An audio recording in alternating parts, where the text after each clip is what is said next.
High, good morning, শুভ সকাল বন্ধুরা। আজ সকাল সকাল বর আমাকে ডেকে তুলল যে ওঠো, তোমাকে আজকে এমন এক জায়গায় নিয়ে যাব যে বলার মতো নয়, এক অপরূপ সৌন্দর্য উপভোগ করার জন্য। আমাদের বাড়ির পাশে দোলং নদী, তোমরা হয়তো জানো, অন্যদের ভিডিওতে দেখেছো। সেই নদীতে একটি ছোট্ট ব্রিজের উপর দাঁড়িয়ে ভোরের যে প্রাকৃতিক সৌন্দর্য, সেটা বলার মতো নয়, সেটাকেই উপভোগ করছিলাম। দাঁড়িয়ে দাঁড়িয়ে দেখছিলাম দূরে সেই কুয়াশা কুয়াশা নদী, জল, ক্ষেত, গাছপালা, অপরূপ লাগছিল আমার।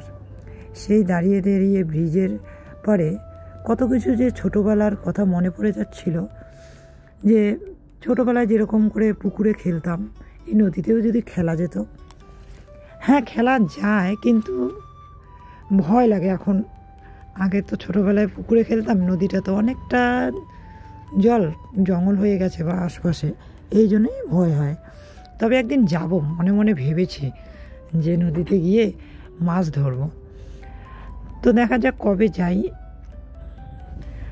তো এইভাবে ভাবছি আর হাঁটছি, কথা বলছি, দুজনেই কথা বলতে বলতে সূর্য উঠে গেল। সূর্যের যে লাল রঙটা একদম গাছ ভেদ করে আসছিল। তো এত সুন্দর পরিবেশটা, এই পরিবেশ থেকে আমার আসতে ইচ্ছে করছিল না। তো আসতে তো হবেই, বাড়ি ফিরতে হবে। তো আমি বলছিলাম আর একটু দাঁড়িয়ে যাই এখানে, তো এদিকে আবার বাড়িতে কাজ আছে, এই জন্য যেতে হবে। তো বন্ধুরা, দেখতে থাকো প্রাকৃতিক পরিবেশটা, তোমাদের কীরকম লাগছে, এবং কমেন্ট করে কিন্তু জানাবে পরিবেশটা কীরকম। এর আগে কখনো ভোরবেলা উঠিনি, তো এখন ওঠার চেষ্টা করছি, কেননা এখনকার যে আমার পরিস্থিতিটা, তাহলে ভোরের হাওয়া বা ভোরের পরিবেশটা আমার স্বাস্থ্যের পক্ষেও একটা ভালো হবে। তোমরা অনেকেই কমেন্টে বলেছিলে যে দিদিভাই স্বাস্থ্যের দিকে নজর দাও। তো ঘোরা হয়ে গেল, এবার মেঠো পথ দিয়ে হেঁটে চলেছি। হেঁটে যাচ্ছি, যেতে যেতে লক্ষ্য করলাম দূরে একটা সুপারি ফুলের গাছ। ওই সুপারি ফুলের গাছের নিচে ফুল পড়ে আছে, সেই ফুলগুলোকে হাতে তুলে নিচ্ছি। এদিকে ফুল বৃষ্টির মতো পড়ছে, ফুলগুলোকে তুলছি আর ভাবছি ফুলটাকে তুলে নিয়ে যাই, তাহলে মার পুজোর কাজে লাগবে। আর এত সুন্দরভাবে পড়ে আছে যে ভাবার মতো নয়। এই সৌন্দর্যটা একটু অন্যরকম ভোরবেলার। তো রাস্তা দিয়ে চলছি বাড়ির দিকে। এখন বাড়িতে চলে আসলাম। বাড়িতে চলে এসে কাজে লেগে পড়লাম। এদিকে ছেলেকে ডেকে তুললাম। ছেলে বলছে যে আমাকে কেন নিয়ে যাওনি? তো আমি বললাম নেক্সট দিন যখন যাব তখন নিয়ে যাব। তো তোমরা কাজের সাথে সাথে তোমাদের একটা ছোট্ট আমার জীবনের অভিজ্ঞতা শেয়ার করব আজকে। সেই যে আমি ক্লাস 11-এ পড়তাম যখন, তখন থেকেই আমার জীবনে একটা টিচার একটা ভাব ছিল। সেই ভাবটা থাকাতেই আমি সেই ক্লাস 11 থেকেই টিউশন পড়াতাম। 11, 12, first year, second year, final year complete না করেই আমাদের বিয়ে হয়ে যায়।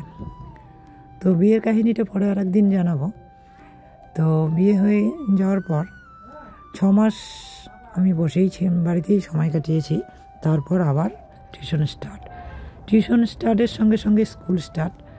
এই যে স্কুলে পড়ানো, বাচ্চাদের সঙ্গে মেশা বা চলাফেরা, এই যে একটা ব্যস্তময় জীবন কাটাতে কাটাতে একটা অভ্যস্ত হয়ে গেছে।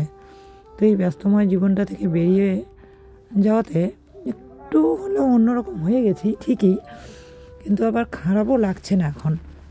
তো ভাবছি অন্য কোনো স্কুলে জয়েন করার কথা। তো যদি জয়েন করি তাহলে অবশ্যই জানাবো, এটা ভাবনায় চলছে আর কি।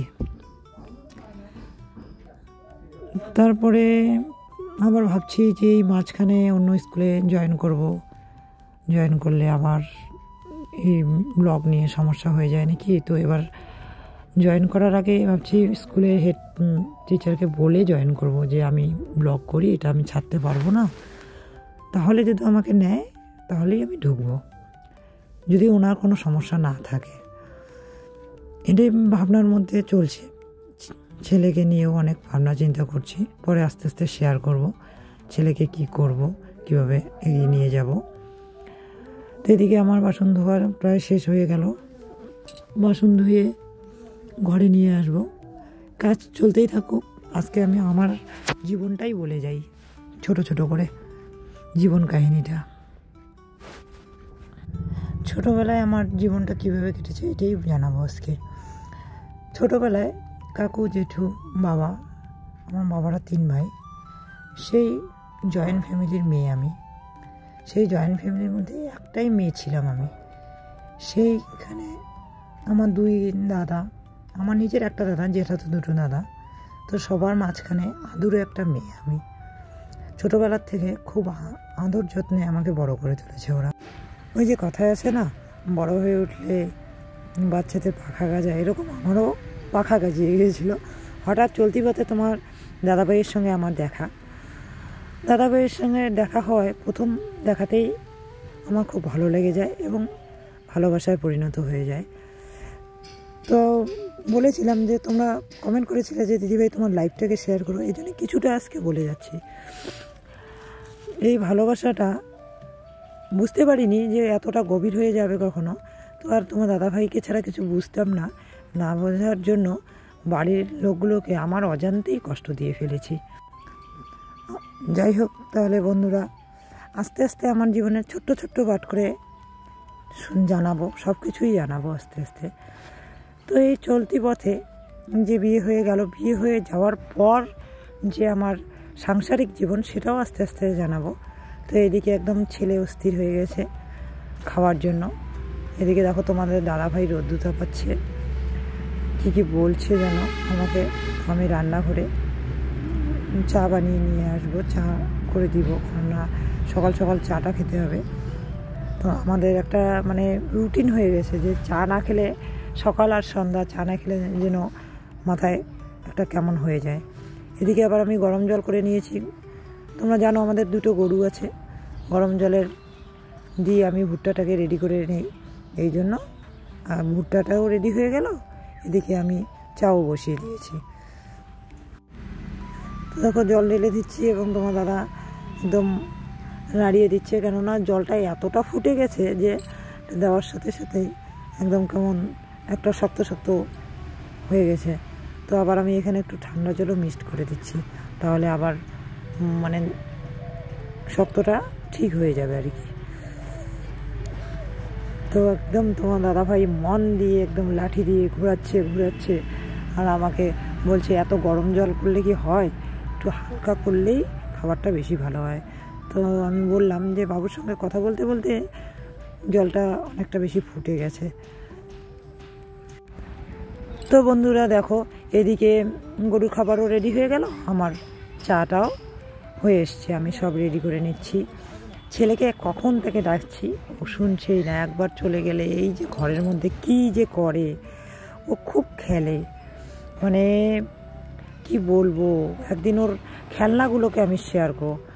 আমার একদম একটা সুকেজে ভর্তি গাড়ি, মানে এরকম কোনো খেলনা নেই যে ওর ঘরে নেই।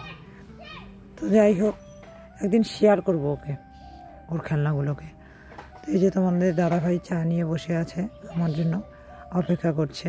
আমি আবার ছেলেকে ডাকছি, কখন থেকে আসছে না, এবার আমাকেই যেতে হবে ওকে আনতে। আমি যতক্ষণ ঘরে যাব না ততক্ষণ ও আসবে না। ও বিছানায় ঠিক শুয়ে গাড়ি নিয়ে খেলছে, মানে কি বলবো, ঘরে একা একা চুপচাপ গাড়ি নিয়ে খেলতেই থাকবে এরকম। তো আমি ভাবলাম ওর খাবারটা আমি ঘরেই দিয়ে খাইয়ে আসি। খাওয়া হয়ে গেল। এদিকে আবার রান্না বসিয়েছিলাম ডালিয়া, কেননা ও বলেছে মা আজকে আমি ডালিয়া খেয়ে স্কুলে যাব। তখন ঠিক আছে, আজকে তো এতটা চাপ নেই, তো খেয়ে যাও, হাফ স্কুল ডালিয়া খেয়ে যাও, কোনো অসুবিধা নেই। তো তো আমি ডালিয়াটা রেডি করে নিয়েছি, রেডি করে নিয়ে ওকে খেতে দিব।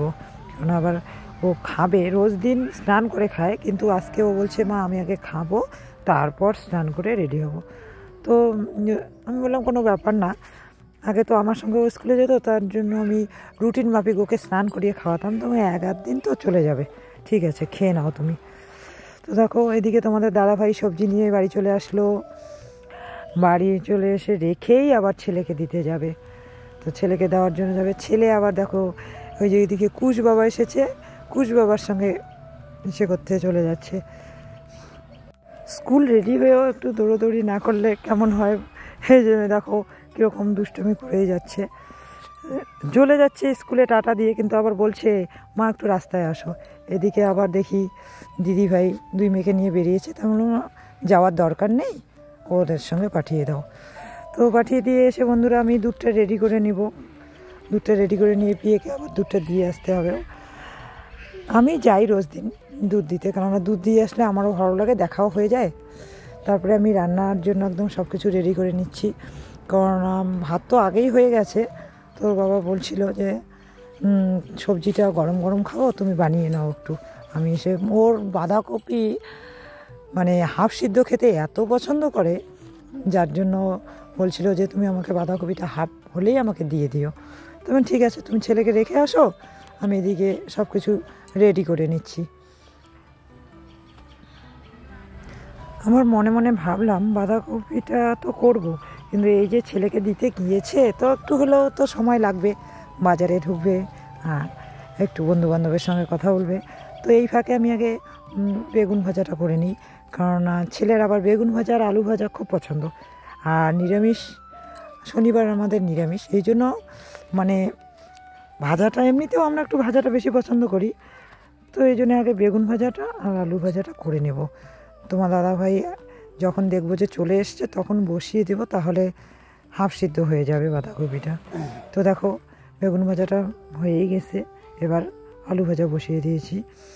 আলু ভাজাটা করছি আর মানে ভাবছি যে তাড়াতাড়ি করতে হবে, আবার এসে যদি দেখে হয়নি, প্রচণ্ড খিদে পেয়েছে বলছিল, তো আবার যতই খিদে পাক না কেন আবার আমার জন্য ওয়েট করবে যে তুমি রান্নাটা কমপ্লিট করে নাও, আমি একসাথেই খাবো।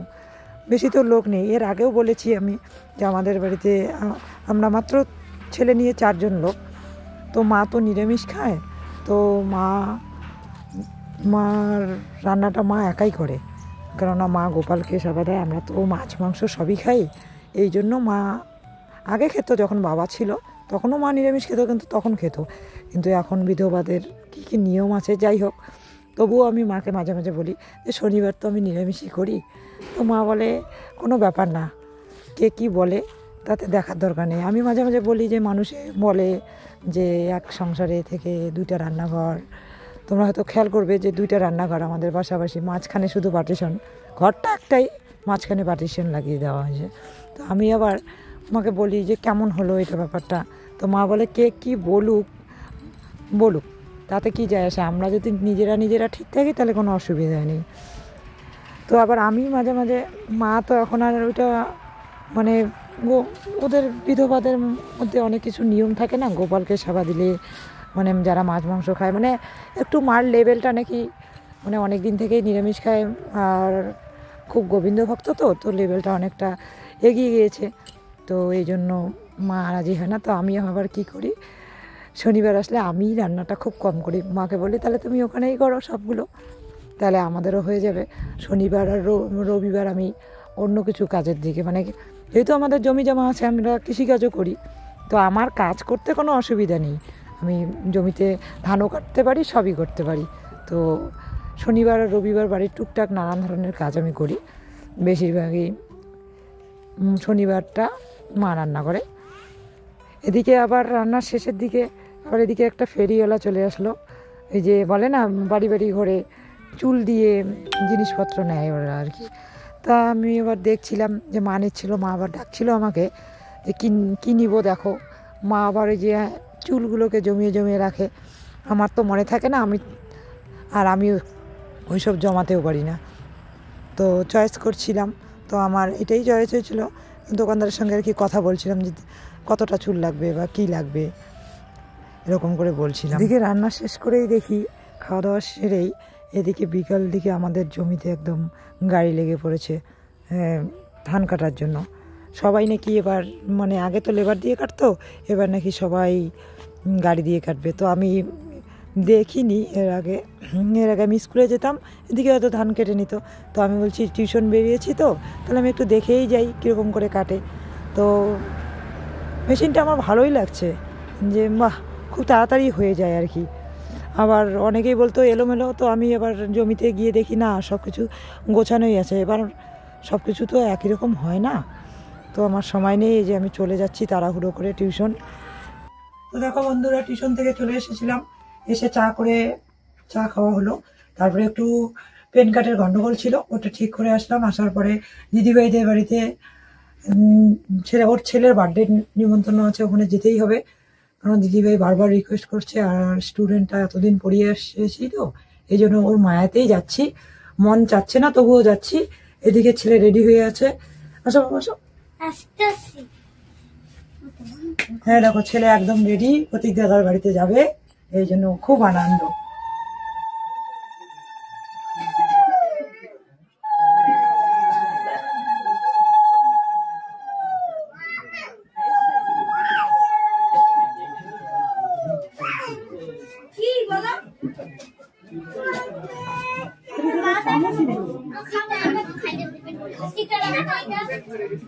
তো বন্ধুরা, এই দেখো আমরা বার্থডে বাড়ি থেকে চলে আসলাম। ছেলে ওর ঠাম্মির সঙ্গে শুয়ে পড়েছে, অতিরিক্ত ঠান্ডা লাগছে সবার, ঠান্ডাটা ভীষণ পড়েছে। তো ব্লগটা বেশি বাড়াচ্ছি না, এই পর্যন্ত।